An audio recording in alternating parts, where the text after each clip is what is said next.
Hey gang, and welcome to Tantrum House Studio 3. I'm Will Meadows. I'm Liam Meadows, and today we're going to talk about the top 10 games you should buy your kids for Christmas.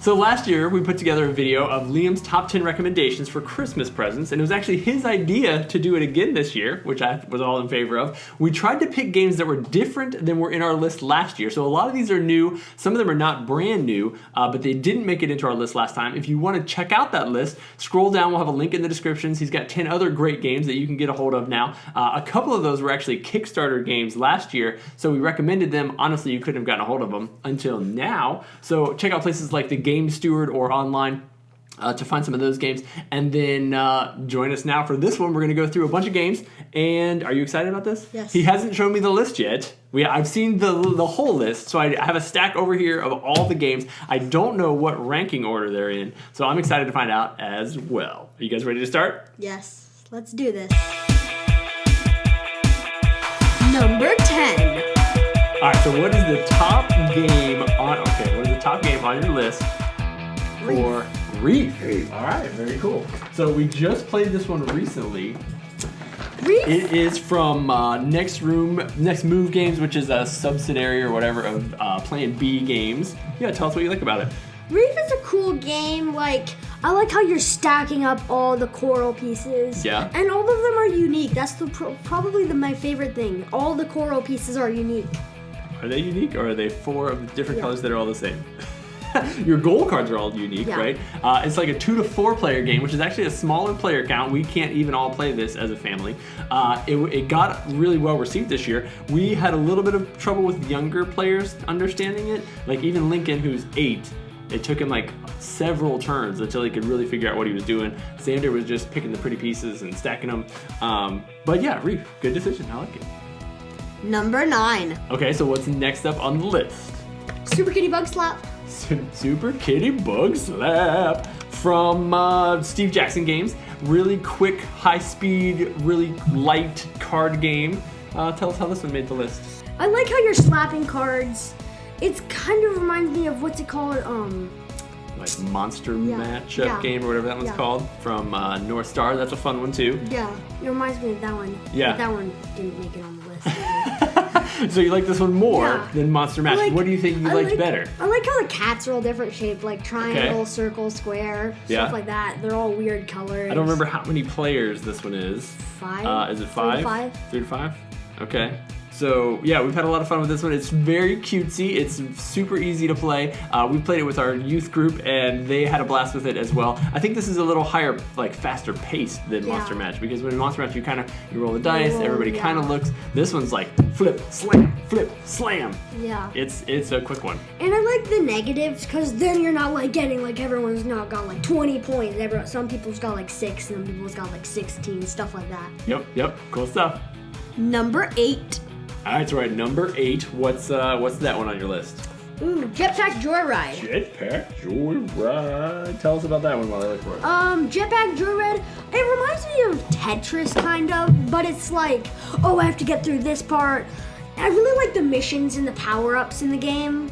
I'm okay, gotta get through this one. I've got this freeze thing. Everyone freeze forever so I can do stuff like that. Yeah, it's a real-time game where you're trying to lay these cool little translucent tiles across the board. It's based on the video game. It's from Lucky Duck Games, and I don't remember how many players this is, but it's 4 players. 4 players. And it's really fun. It's a really fast-paced, chaotic one that tile placement lovers will like, real-time people will like, kids enjoy it a lot. It's a really good filler, really fun. I think it's really approachable because of the branding and because people have seen the app.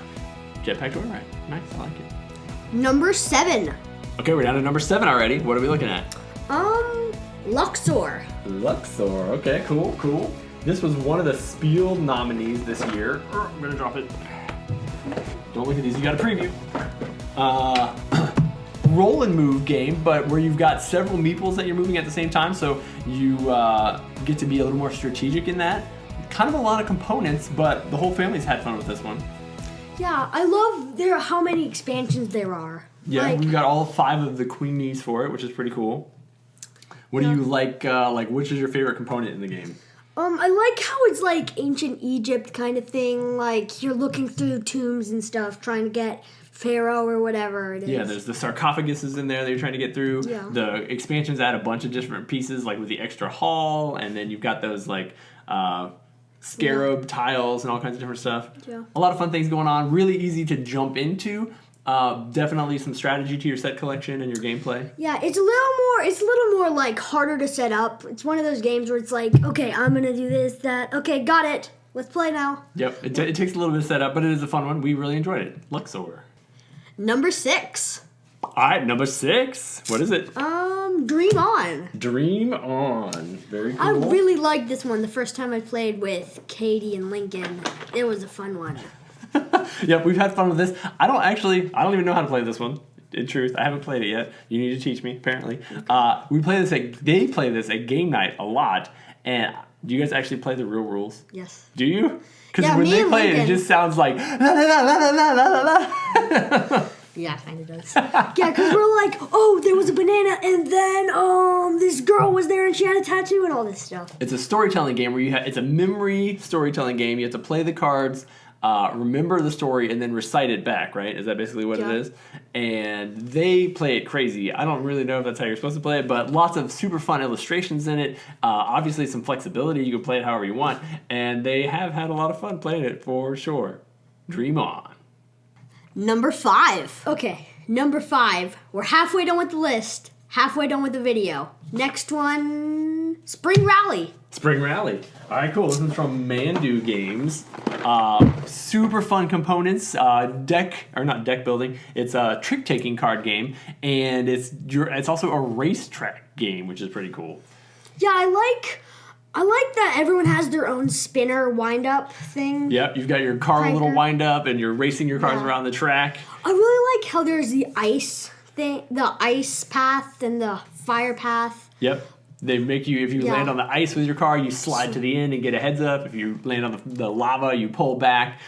It's got a pretty neat mechanic where it's trick-taking, but the winner, whoever plays the highest card, their person only gets to move based on whatever the lowest card is that was played. So lots of thinkiness that goes into that. We've played it a bunch of times. I think we've kind of determined that it's really just like a fun to play game, and then it comes down to who has the best hand, like for the 5th game that you play. Yeah. Because the catch the leader in it is so powerful that everybody kind of stays together, and then one winner kind of beats it at the end of the game. But that makes it fun because then nobody's left in the dust, and it teaches you some pretty cool mechanics that I don't think normal kids would jump into, like a trick-taking game, but this one's bright and fun, so yeah, we've enjoyed it. Spring Rally. Number 4. So we're past the halfway point. I liked your little intro transition on that last one. That was good. So these are the cream of the crop, really. What's number 4? Good Critters, actually. Good Critters, actually.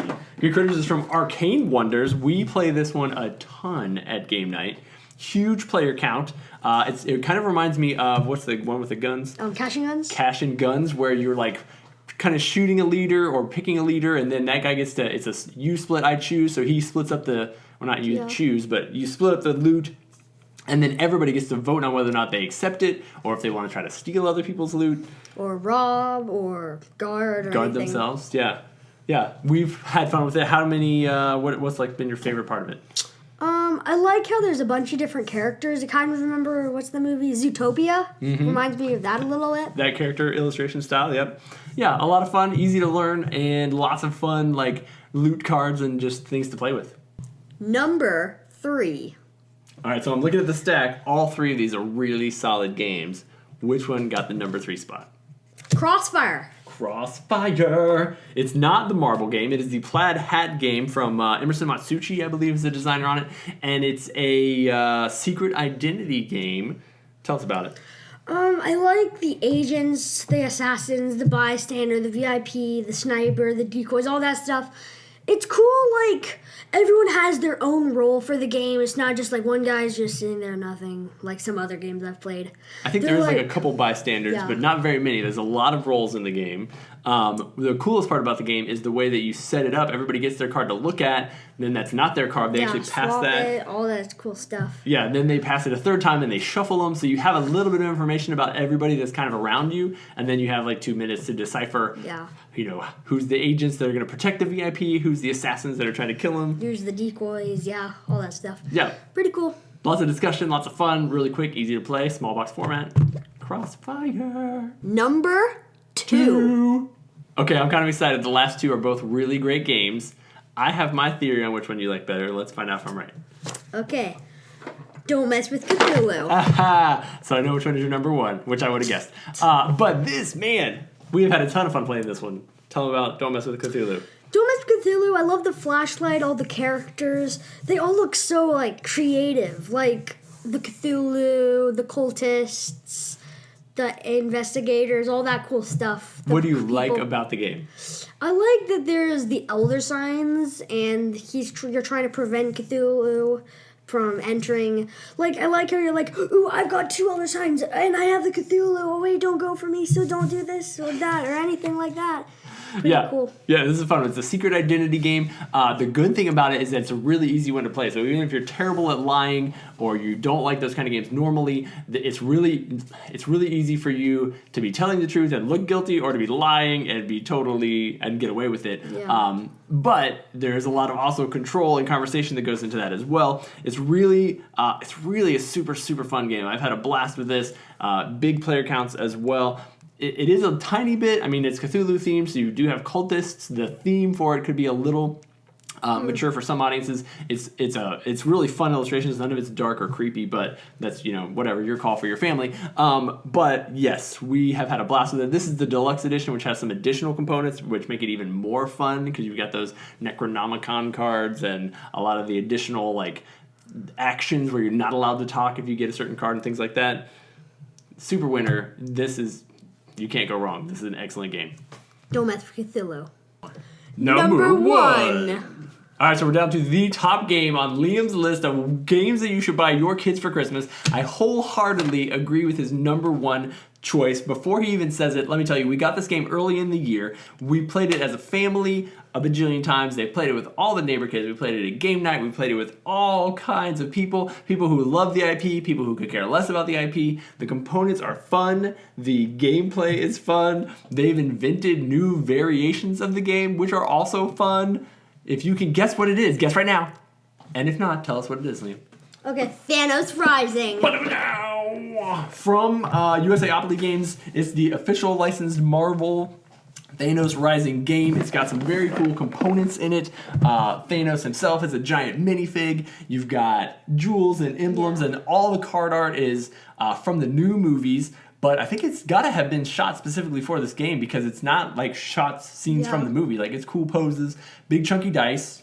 I've talked a lot. Tell us what you think about it. I like how there's all the different dice, like the eyeball, the spider web, the POW, whatever it is. Like the space planet thing. Tell us about the game the alternate version that you've made. Oh, it's where you reverse it. Yeah. So it's the exact same thing, but you're playing as the bad guys. Like, you've got Thanos, you're trying to get the Infinity Stones to win. In the actual game, you're trying to not roll certain symbols because you don't want the Infinity Stones to come out. If they do come out, Thanos gets really powerful, so you're trying to stop him and his baddies. They invented a version where you're actually trying to help him, and you wanted to get it as soon as you can and kill the heroes. They also played a version. What do you guys even do with Codenames Marvel? I have no clue what we did then. They had Codenames Marvel cards mixed in. Our version of this game is getting kind of shabby looking because we've played the snot out of it. Really, really fun IP. If you like Marvel, excellent. Really approachable as a family game. Really fun as just a party game. As just a normal tabletop game. I've seen these guys win the game more than most adults who play it at our game nights, which cracks me up. Yeah, we've all got like one strategy, like, Lincoln, you do this, Xander, you do this, I'll do this. Okay, let's go, like that. Down to a T. Pretty cool stuff. Thank you guys so much for joining us. I hope that something in here sparks your interest and you're able to go buy some really cool presents for your kids. We tried to cover the gamut from the cheap, stocking stuffer style games up to the bigger, full-on games, as well as a lot of popular ones, and really all of them are ones that we have enjoyed, and we think you guys will too. Thank you so much for subscribing to Tantrum House because we put out videos like this all the time. So be sure to follow along and find some other cool stuff. And then thanks for hanging out and chilling out while me and Liam shared his top 10 Christmas list suggestions with you guys. We'll see you all next time.